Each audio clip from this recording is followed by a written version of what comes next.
setelah Allah memanggil. Siap jiwa dan raga menjalankan tugas negara, amanah yang mulia. Assalamualaikum teman-teman sahabat Siti Payung TV. Pada episode sebelumnya telah kita bahas mengenai petugas haji atau PPIH Arab Saudi. Pada video kali ini kita akan membahas seputar jamaah haji lansia, antara lain pertama, mengenai petugas haji untuk tusi lansia dan disabilitas. Kedua, cara pelayanan jamaah lansia dan disabilitas baik di tanah air maupun di Arab Saudi. Ketiga, syarat dan tata cara pengajuan pendamping untuk jamaah lansia dan penyandang disabilitas. Melayani tamu Allah adalah tugas kita. Sabar, jujur, tulus, ikhlas adalah sikap kita. Dengan mengharap ridha Allah dan syafaat Rasulullah, petugas haji Indonesia selalu siap sedia.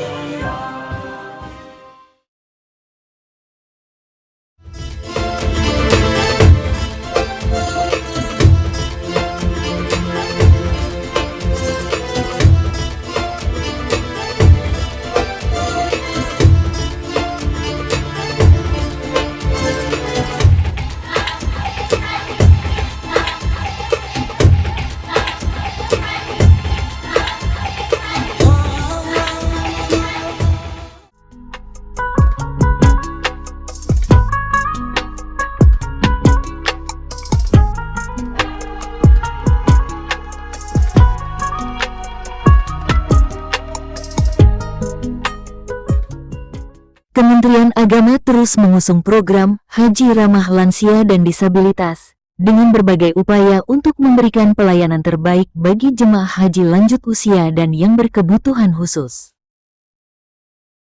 Ikhtiar mewujudkan Haji Ramah Lansia bahkan sudah dilakukan sejak dari tanah air hingga jamaah berada di Arab Saudi.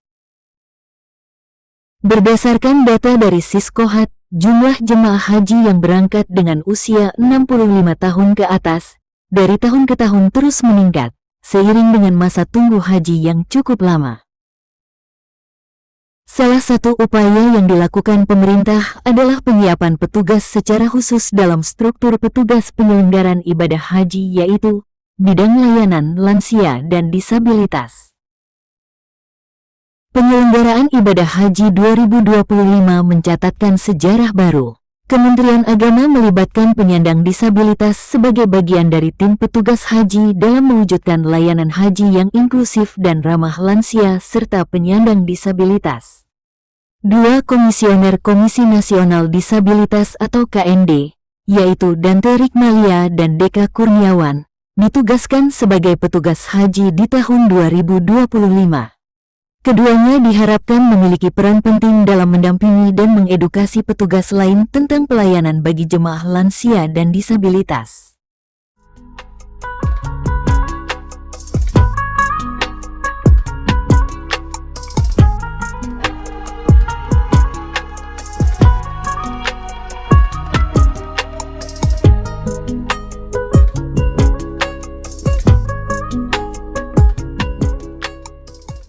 Untuk mewujudkan petugas haji khususnya layanan lansia dan disabilitas yang memiliki kompetensi dan dedikasi yang tinggi, pemerintah melaksanakan kegiatan rekrutmen dengan memberikan syarat khusus bagi tusi petugas haji layanan lansia dan disabilitas. Adapun syarat khusus tersebut yaitu diutamakan memiliki pengetahuan dan atau pengalaman dalam menangani lansia dan atau penyandang disabilitas. Kemudian diutamakan memiliki kemampuan menggunakan bahasa yang digunakan penyandang disabilitas, seperti berkomunikasi dengan orang yang tidak bisa bicara, atau tunawicara, tunarungu dan lain sebagainya.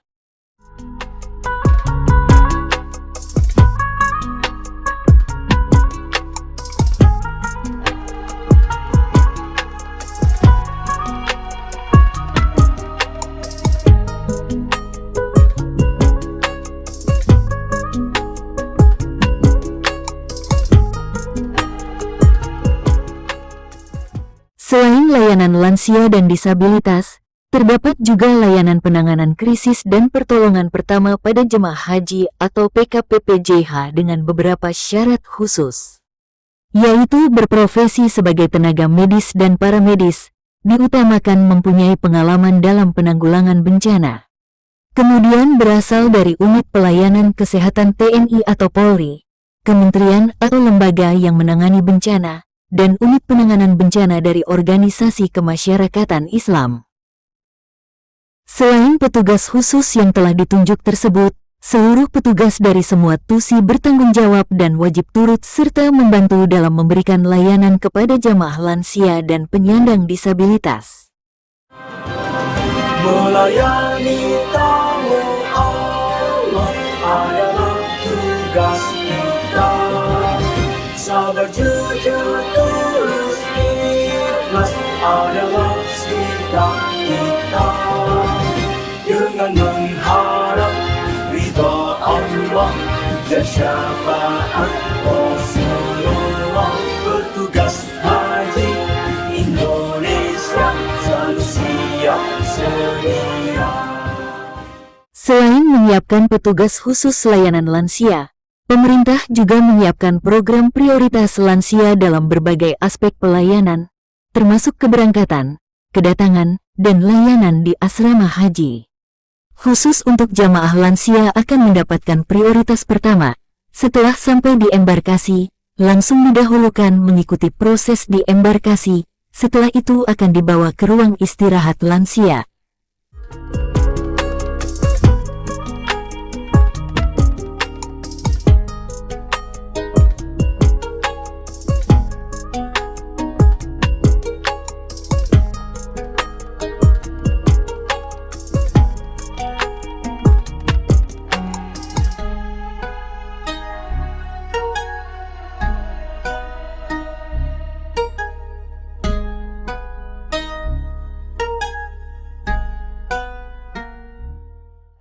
Tagline, ramah lansia dan disabilitas akan diwujudkan melalui berbagai inovasi pelayanan, seperti skema murur, safari wukuf, dan tanazul yang diperuntukkan bagi jemaah yang sakit, lansia, atau disabilitas agar tetap bisa melaksanakan rukun haji secara sah namun dengan cara yang lebih nyaman dan aman. Murur haji adalah skema perjalanan jemaah haji yang melewati Musdalifah setelah wukuf di Arafah tanpa turun dari kendaraan. Jemaah yang menggunakan skema murur langsung menuju Mina setelah melewati Musdalifah. Skema ini diperuntukkan bagi jemaah yang memiliki uzur atau halangan dan kesulitan tertentu, seperti lansia, disabilitas, atau jemaah dengan kondisi kesehatan tertentu. Kepadatan jemaah di area Musdalifah dapat dijadikan alasan kuat sebagai uzur untuk dapat meninggalkan mabit di Musdalifah, sehingga hajinya sah dan tidak terkena kewajiban membayar dam.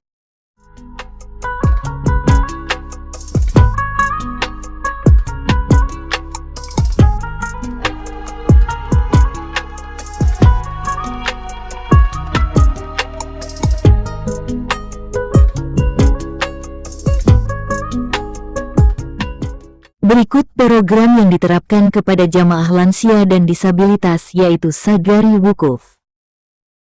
Program Safari Wukuf juga diterapkan bagi jamaah lansia non-mandiri dan disabilitas.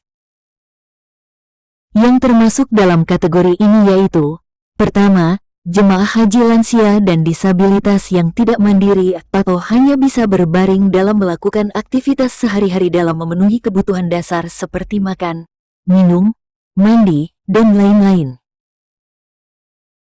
Kedua, jemaah haji lansia dan disabilitas yang tidak bisa berjalan atau pengguna kursi roda karena sakit yang memerlukan perawatan lebih lanjut. Ketiga, jemaah haji lansia dan disabilitas yang memiliki komorbid penyakit kronis seperti jantung, hipertensi, dan stroke. Keempat, jemaah haji lansia dan disabilitas yang pulang perawatan dari Klinik Kesehatan Haji Indonesia dengan kondisi yang masih lemah. Kelima, jemaah haji lansia dan disabilitas sesuai dengan kriteria risiko tinggi yang ditentukan petugas kloter. Jemaah lansia dan disabilitas non-mandiri yang mengikuti safari wukuf didampingi oleh petugas medis dan pembimbing ibadah yang akan memberikan perawatan dan bantuan yang dibutuhkan selama perjalanan melaksanakan wukuf.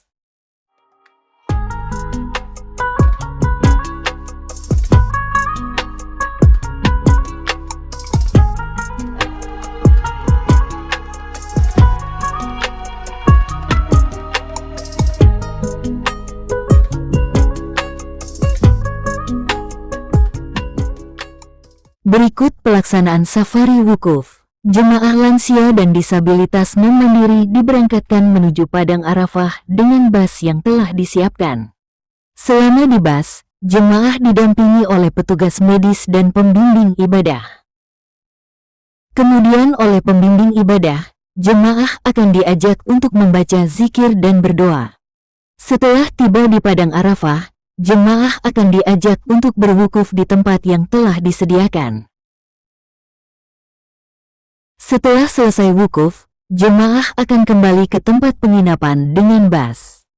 Untuk ibadah lainnya, seperti lontar jumrah dan tawaf ifadah, akan dibadalkan oleh petugas.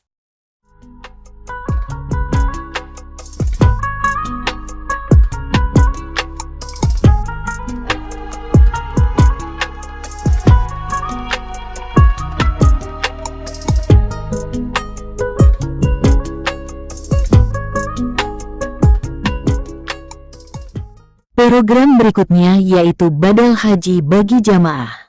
Yaitu, pertama, jamaah yang meninggal dunia sebelum sempat wukuf di Arafah. Kedua, jamaah yang sakit parah dan tidak mungkin mengikuti safari wukuf karena kondisi medis. Ketiga, jamaah yang mengalami gangguan jiwa yang membuatnya tidak mampu menunaikan ibadah haji. Keempat, tidak mampu secara permanen, seperti jamaah yang tidak mampu karena usia yang sudah terlalu lanjut.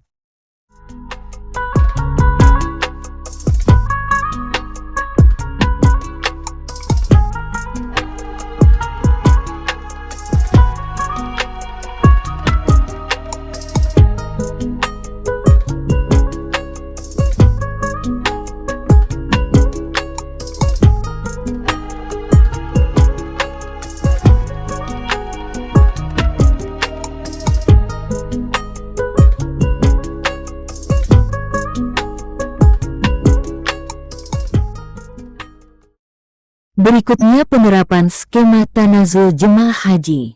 Skema tanazul adalah sebuah konsep dalam pelaksanaan ibadah haji yang memungkinkan jemaah yang tinggal di hotel dekat area Jamarat, tempat lontar jumrah untuk tidak menginap di tenda Mina setelah melempar jumrah Aqobah, langsung kembali ke hotel. Skema ini bertujuan mengurangi kepadatan di tenda Mina, khususnya bagi jemaah lansia dan penyandang disabilitas. Jemaah yang menggunakan skema tanazul harus memiliki uzur syar'i, seperti kondisi fisik atau keadaan tempat yang membuat mereka sulit untuk menginap di tenda Mina. Jemaah yang menggunakan skema tanazul biasanya kembali ke hotel setelah melempar jumrah Aqobah pada tanggal 10 Zulhijjah, dan tidak perlu lagi menginap di tenda Mina.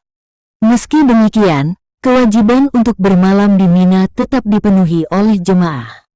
Mereka akan kembali ke area Jamarat Mina pada malam hari, menginap hingga melewati tengah malam, lalu melaksanakan lontar jumrah sebelum kembali ke hotel.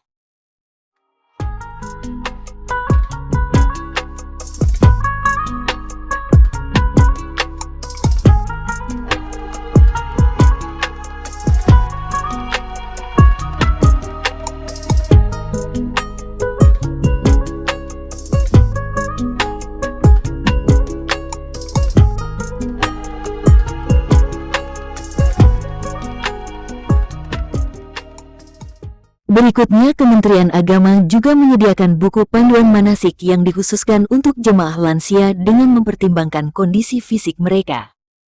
Kementerian Agama melibatkan ahli geriatri dalam menyusun pedoman dan buku panduan manasik haji ramah lansia. Buku tersebut berisi berbagai pembahasan mengenai keringanan atau rukhsah dalam melaksanakan haji khususnya untuk jamaah lansia dan penyandang disabilitas.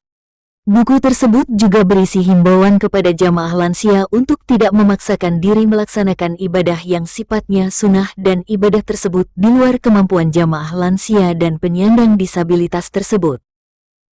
Seperti melaksanakan umroh sunnah yang berkali-kali, atau mengikuti berbagai kegiatan ziarah yang menyebabkan kelelahan bagi jamaah lansia tersebut.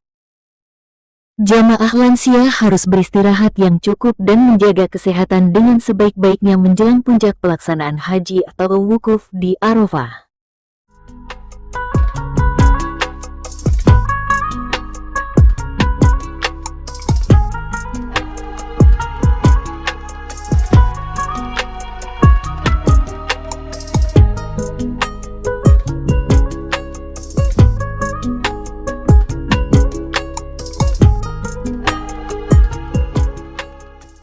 Untuk menjaga kebugaran jamaah lansia, juga disiapkan senam khusus yang dirancang oleh para ahli geriatri untuk menjaga kebugaran dan kesehatan jemaah lansia. 7, 8, Mendongak ke atas. 2, 3, 4, 5, 6, 7, 8. Untuk layanan transportasi, Kementerian Agama juga menyediakan sarana transportasi di Tanah Suci, yaitu bus yang ramah lansia atau bus sholawat. Bus tersebut beroperasi 24 jam untuk melayani jamaah pulang dan pergi dari pemondokan atau hotel jamaah ke Masjidil Haram. Bus tersebut bisa membawa jamaah meski menggunakan kursi roda.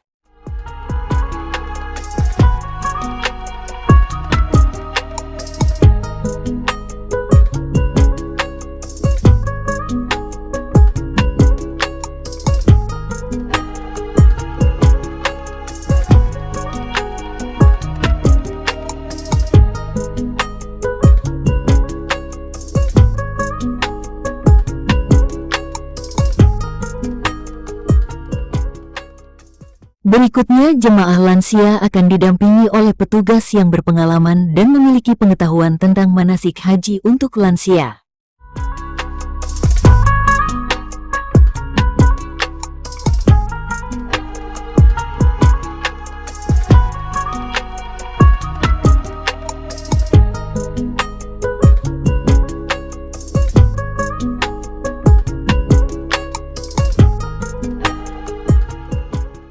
Berikut jemaah lansia dan yang berisiko tinggi dapat mengajukan kepulangan lebih awal atau penundaan kepulangan melalui skema Tanazul. Tanazul bertujuan untuk memberikan kemudahan bagi jemaah haji yang mengalami masalah kesehatan atau kondisi lain yang mengharuskan mereka pulang lebih awal dari jadwal yang seharusnya. Untuk dapat melakukan Tanazul, jemaah haji biasanya harus memenuhi persyaratan tertentu, seperti adanya rekomendasi dari petugas medis atau memenuhi kriteria layak terbang. Proses Tanazul sebagai berikut. Jemaah haji yang ingin melakukan Tanazul menghubungi petugas haji dalam hal ini yaitu Ketua Keloter. Kemudian Ketua Keloter mengajukan permohonan kepada petugas sektor yang mewilayahi pemondokan jamaah tersebut. Selanjutnya, petugas sektor yaitu bidang layanan data atau Siskohat akan menginput pengajuan tersebut melalui aplikasi Siskohat. Kemudian, petugas Yanpul atau layanan kepulangan akan mengurus administrasi kepulangan jamaah tersebut.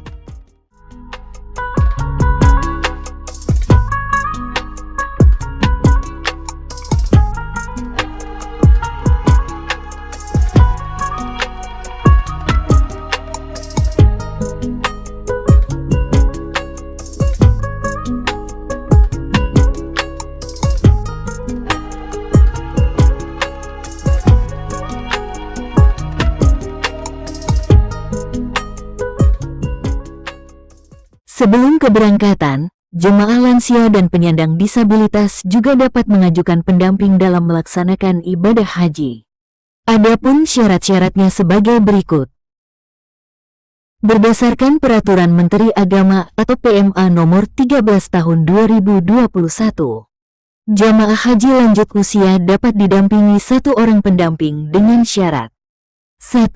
Memiliki hubungan keluarga sebagai anak kandung atau menantu. 2.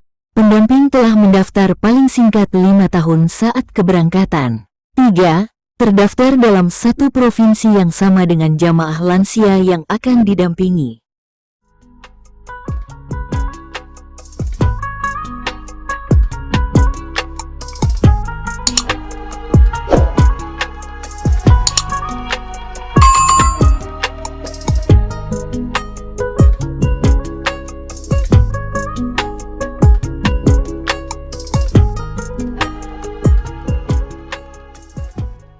Berikut pendamping untuk penyandang disabilitas.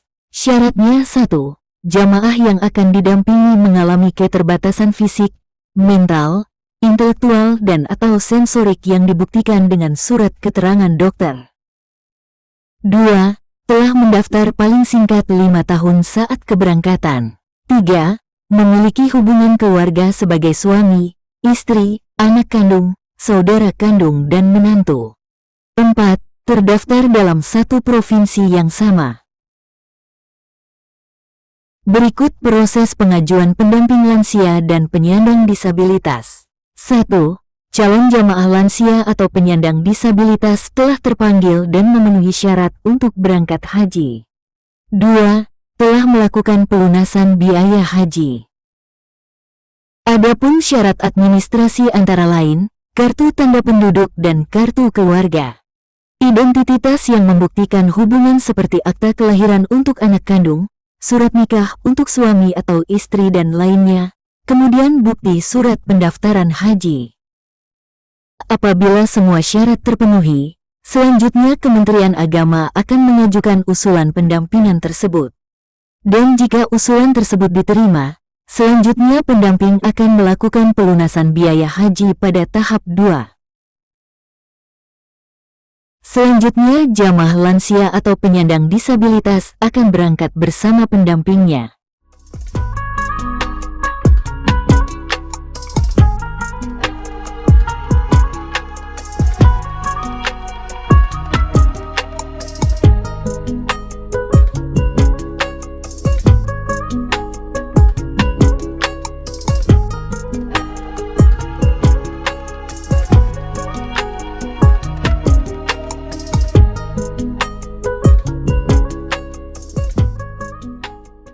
Demikian penjelasan singkat mengenai seputar jamaah lansia dan penyandang disabilitas. Semoga bermanfaat.